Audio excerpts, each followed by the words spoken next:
Wildy, a fantastic performance, game plan worked, especially in that first half, and first Colwyn Bay win over the New Saints.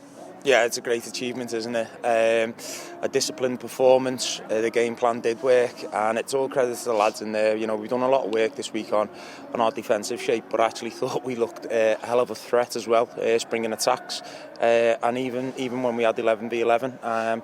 And so yeah, overall it's been a good evening. Craig, as we often see here, you know, Colwyn Bay came with a game plan, probably low block, tried to hit you on a counter attack, and you know, the first goal got done by a set piece. Yeah, it did. It's clearly offside. You can see it's clearly offside. We've looked it back lots of times. There's been a block on one of our players, and the blocker standing offside. So it's not, from that point of view, you know, that's look, it is what it is. You know, the linesmen should be in line with it, and they should know the rule of interfering.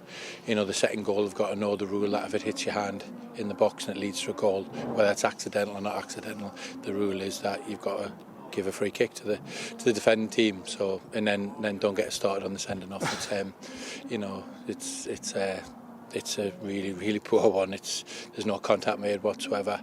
Still, Jordan Davis makes 2 steps after the supposed contact's made.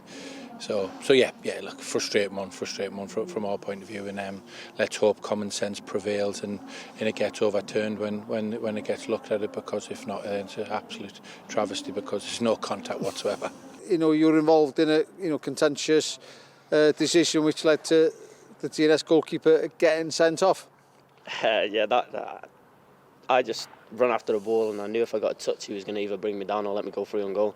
It was a clip. I don't personally know that's a decision of the ref, but yeah, luckily it went in our favour. And then a few minutes later you banged that second goal in, which sealed the 3 points in the end. Yeah, I don't remember it, I'll be honest. I just remember the ball falling in the box, and I had my back to go. I knew if I could get the swivel and hit it on target, then more than likely it was going in because there was bodies there.